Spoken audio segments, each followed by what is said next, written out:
Le cantique que nous avons chanté, comme un fleuve immense est la paix de Dieu, parfaite elle avance vainqueur en tout lieu. Parfaite elle augmente constamment son cours, parfaite sa pente s'abaisse toujours. Ralph a lu juste un verset tout à l'heure, mais je l'ai fait exprès qu'ils ne lisent que ce verset-là parce que ça va servir d'introduction en fait au message de ce matin sur lequel, ce verset sur lequel nous allons revenir un petit peu plus loin. Avant cela, je voudrais vous dire que plus on regarde les infos, et moins on a envie de regarder la télé. En règle générale, aujourd'hui, il y a beaucoup plus de mauvaises nouvelles aux infos que de bonnes nouvelles. Un événement terrible arrive en France, quelque part dans le monde, puis un certain temps se passe avant que semble s'installer une certaine trêve, un certain répit, une certaine paix. Et parfois, nos vies ressemblent un peu aux actualités, aux infos. Un peu de tranquillité. Quand je dis un peu, c'est parce que les bonnes choses paraissent toujours plus courtes que les mauvaises choses. Donc un peu de tranquillité, puis les épreuves, les douleurs, les doutes, les incertitudes, les pourquoi encore moi, ou les pourquoi encore ma famille reviennent. Alors à cela, j'ai envie de poser une ou deux questions. Qui n'a jamais cherché la consolation à un certain moment de sa vie? Qui n'a jamais souhaité vivre toute sa vie dans une paix permanente? Quelque chose qui semble être permanent, sans avoir quelque chose qui vienne arrêter, suspendre cette paix. Mais est-ce que cela est même possible? De vivre sa vie ici-bas, toujours dans une paix permanente. Souvent, on pense à tort que vivre avec et pour le Seigneur sera toujours facile. Mais ce n'est pas toujours facile. Et bien souvent, nous oublions un avertissement du Seigneur lui-même qui nous dit « Je vous dis ces choses afin que vous ayez la paix en moi. Vous aurez des tribulations dans le monde, mais prenez courage, j'ai vaincu le monde. » De ce fait, lorsque les difficultés des épreuves arrivent, nous pouvons avoir tendance, ça c'est dans notre nature, à baisser les bras. Parce qu'on se disait, voilà, j'ai un peu de répit, puis un jour arrive une difficulté, une épreuve, forcément quelque chose qu'on n'attendait pas. Et on peut avoir tendance à baisser les bras. Et c'est là que nous oublions aussi les autres paroles du Seigneur qui nous dit « Je sais les pensées que je forme pour vous, dit l'Éternel. Pensée de paix et non d'adversité pour vous donner un avenir et une espérance. » Prions. Père Céleste, nous voulons nous tourner une fois de plus vers toi dans la prière parce que tu nous dis d'avoir confiance en toi, parce que nous aurons des afflictions, des difficultés, des épreuves dans ce monde, mais tu nous dis que tu as vaincu le monde. Et en même temps, tu nous dis que tu as des pensées que tu as formées de toute éternité pour chacun d'entre nous. Des pensées, des plans de paix, non pas d'adversité. Et nous voulons te remercier pour cette promesse que tu nous donnes. Et nous voulons te demander pardon à chaque fois que nous oublions cette promesse. Aide-nous à nous souvenir de ces paroles, à les garder dans notre cœur, dans notre esprit, afin justement de vivre en paix et vivre pour ta gloire. Et c'est en ton nom que nous te prions. Amen. Donc d'un côté, le Seigneur nous dit « Ayez la paix en moi, parce que vous aurez des afflictions dans le monde. Mais prenez courage parce que j'ai vaincu le monde. » Première promesse. Une des promesses.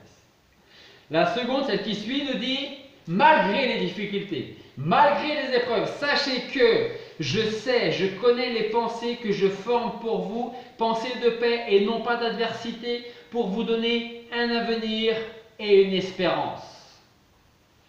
Et en même temps que je dis ça, je pense à ceux qui pourraient dire oui, mais tu ne dis pas ce que je dis. Je connais Seigneur et je veux croire en ses promesses, mais pour l'instant, je vois plus des pensées d'adversité que des pensées de paix, à cause de ce que je peux vivre, ce que mon entourage peut vivre. Mais les paroles du Seigneur sont des paroles de réconfort. De réconfort, pourquoi? De savoir que le Dieu souverain, celui qui a placé chacune des étoiles dans l'univers, dans notre galaxie, est-ce que vous savez à peu près combien il y a d'étoiles? Plus de 100 milliards. Et les scientifiques estiment qu'il y a plus de 100 milliards de galaxies, un peu comme la nôtre, dans l'univers. 100 milliards multiplié par 100 milliards, même la calculatrice ne vous donnera pas le résultat. Mais je vous dis ça pourquoi? Parce que le Dieu souverain qui a placé chacune de ces étoiles là où elles se trouvent et qui a donné un nom à chacune de ces étoiles. Et vous imaginez, des fois quand un enfant arrive, on peut avoir du mal à trouver le prénom. Hein? Mais des myriades et des myriades d'étoiles, et le Seigneur a donné un nom à chacune. C'est ce Dieu souverain qui connaît chacune de ces étoiles, qui les connaît toutes par leur nom. Et bien ce même Dieu connaît chacun de ses enfants par son nom. Si le Dieu souverain, créateur, connaît les étoiles, croyez-moi, ou en tout cas croyez à la parole de Dieu, il vous connaît, il me connaît. Paul disait aux Philippiens, ne vous inquiétez de rien. C'est pas dans la nature de l'homme, ça, hein? Je dis l'homme avec un grand H, homme et femme. Et pourtant, Paul dit, ne vous inquiétez de rien. Paul ne vivait pas dans un autre monde, hein? Et c'était peut-être même plus difficile à son époque que nous à la nôtre aujourd'hui. Mais en toute occasion, exposez vos demandes devant Dieu par des prières, des supplications, avec des actions de grâce. Et la paix de Dieu qui surpasse toute intelligence gardera vos cœurs et vos pensées en Jésus-Christ. Philippiens chapitre 4, versets 6 et 7. Je sais que ce n'est pas facile de ne s'inquiéter de rien, mais c'est ce que Dieu nous demande de faire. Et quand nous parviendrons à faire cela, quand nous parviendrons à vivre de la sorte, autrement dit, quand nous parviendrons à vraiment faire confiance à Dieu, je suis désolé si, mais on est tous dans le même sac. Bien sûr, je fais confiance à Dieu. Et quand les difficultés, les épreuves, il y a un peu moins de confiance, n'est-ce pas? Vous avez envie de savoir si je suis un bon chrétien? Vous savez quel est le meilleur moyen de savoir si nous sommes un bon chrétien ou une bonne chrétienne? C'est de savoir si on a toujours cette même confiance quand les problèmes arrivent envers Dieu. Quand tout va bien, eh bien tout est bien avec le Seigneur. Quand ça va moins bien, parfois ça peut aller moins bien notre relation avec le Seigneur. On peut se poser la question, est-ce que je suis un bon ou une bonne chrétienne? Ça se mesure dans la difficulté et dans l'épreuve, pas quand tout va bien. Donc c'est seulement en agissant de la sorte que nous aussi nous pourrons dire comme le psalmiste dans le psaume 4 verset 9 qui dit « Je me coucherai et je m'endormirai aussi en paix. Car toi seul, ô Éternel, tu me fais reposer en assurance. » Qui peut sincèrement dire dans les vraies difficultés, dans les vraies épreuves, je me coucherai et je m'endormirai aussi en paix, car toi seul, ô Éternel, tu me fais reposer en assurance. Qu'est-ce qu'il y a de plus réconfortant que de savoir qu'au milieu d'un monde troublé et angoissé, où tout n'est qu'incertitude, nous sommes entre les mains d'un Dieu qui, dès avant la fondation du monde, disait ou pouvait déjà dire à chacun d'entre nous, je sais les pensées que je forme pour toi, pensées de paix et non d'adversité, pour te donner un avenir et une espérance. De toute éternité, le Seigneur pouvait déjà dire ça pour chacun d'entre nous ici et pour tous ceux qui nous écoutent. Je sais les pensées que je forme pour toi. Pensées de paix et non pas des pensées d'adversité.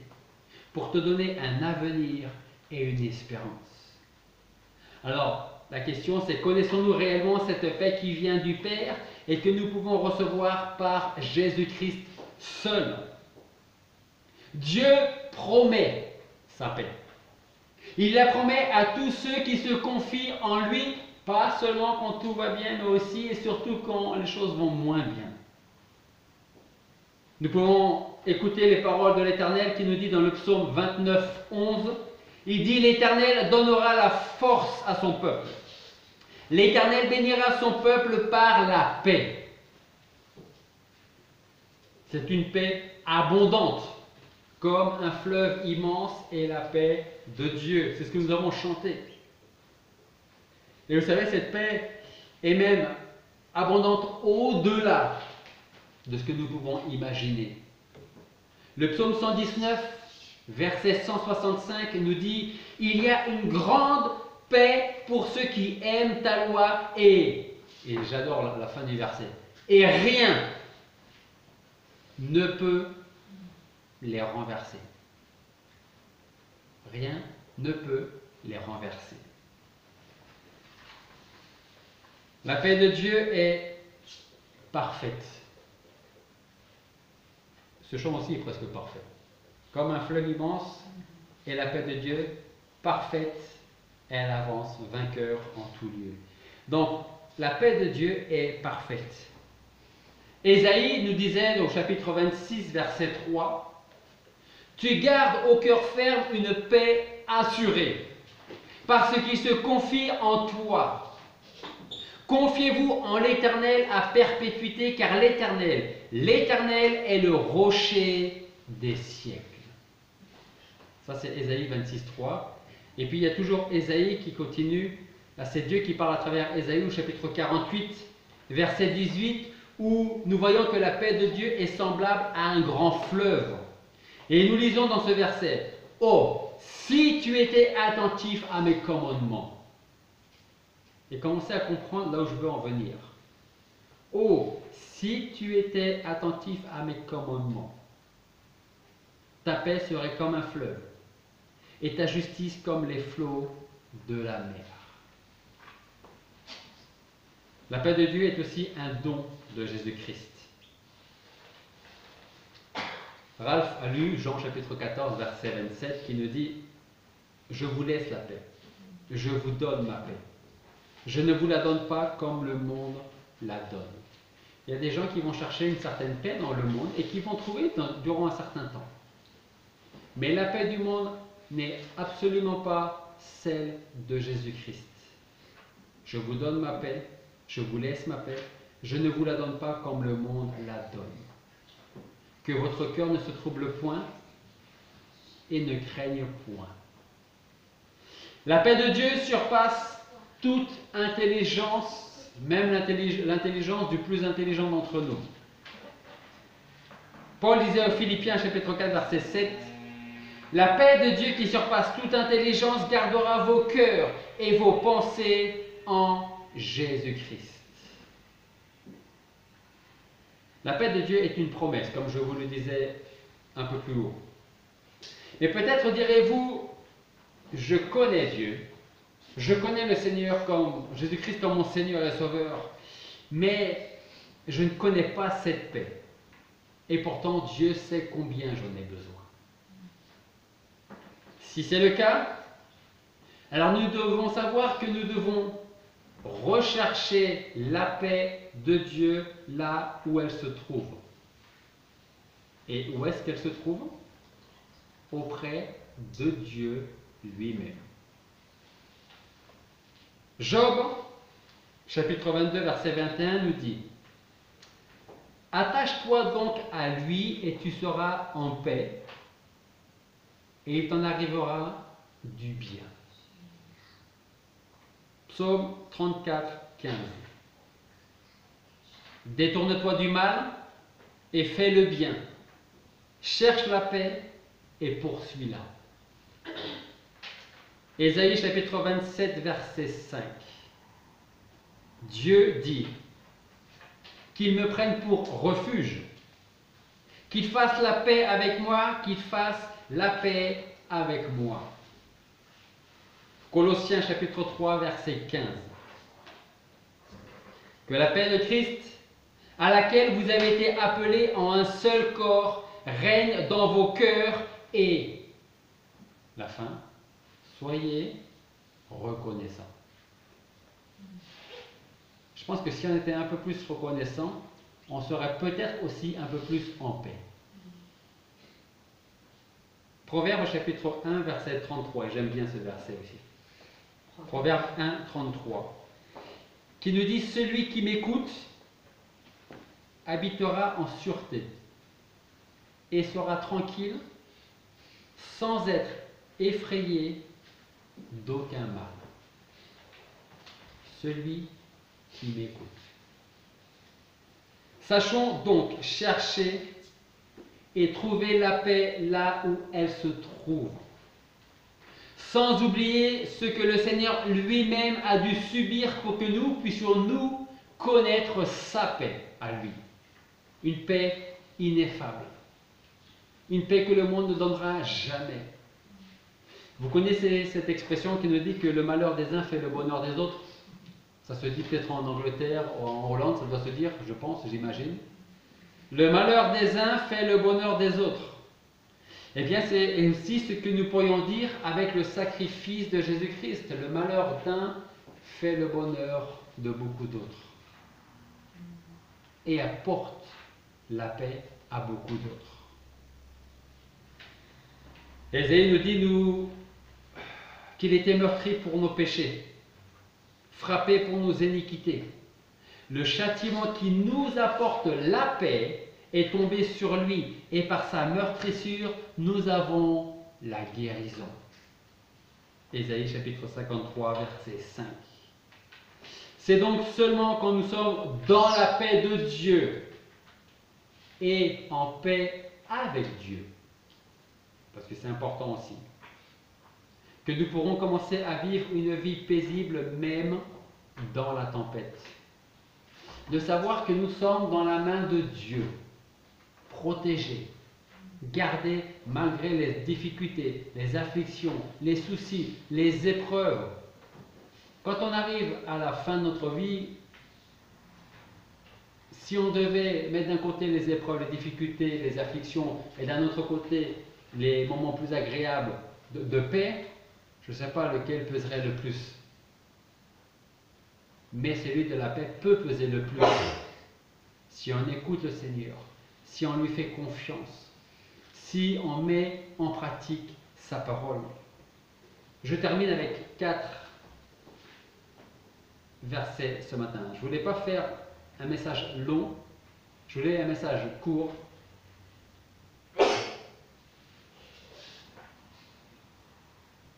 Pour que nous puissions garder en mémoire le principal. Ésaïe 43, verset 2 nous dit, ça ce sont des versets pour conclure, pour que nous puissions vraiment connaître la paix de Dieu et ce qu'elle fait, cette paix de Dieu. Ésaïe 43, 2. Quand tu traverseras les eaux, je serai avec toi, et les fleuves, ils ne te submergeront pas. Quand tu passeras par le feu, tu ne seras pas brûlé, et la flamme ne te consumera pas. Ésaïe 41, verset 10. Ne crains pas, car je suis avec toi.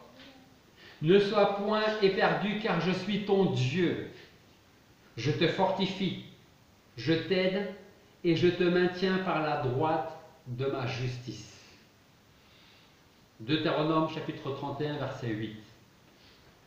C'est l'Éternel qui marche devant toi, il sera lui-même avec toi. Il ne te laissera pas et il ne t'abandonnera pas. Ne crains pas et ne sois pas effrayé. Et puis ce dernier verset, en Josué chapitre 1, verset 9, qui dit: ne te laisse pas commander, fortifie-toi et prends courage. Ne t'épouvante pas et ne t'effraie de rien, car l'Éternel ton Dieu est avec toi partout où tu iras. Prions. Père Céleste, nous voulons te remercier parce que à travers la prédication de ce matin, mais surtout, et avant toute autre chose, à travers ta parole, tu nous montres que ta paix est quelque chose de vrai. C'est quelque chose que nous devons rechercher jour après jour. La rechercher auprès de toi, auprès de notre Seigneur Jésus-Christ, afin de la vivre pleinement. Nous voulons te demander pardon, Seigneur, toutes les fois où nous nous sommes détournés de toi en cherchant une autre paix que la tienne, un autre réconfort que le tien. C'est toi qui es le Dieu souverain, c'est toi qui nous connais parfaitement. Conduis-nous à travers ta paix, garde-nous dans ta paix, pour que nous puissions toujours garder les yeux tournés vers toi et les bras levés vers le ciel pour pouvoir te louer et t'adorer. Et c'est en ton nom que nous te prions.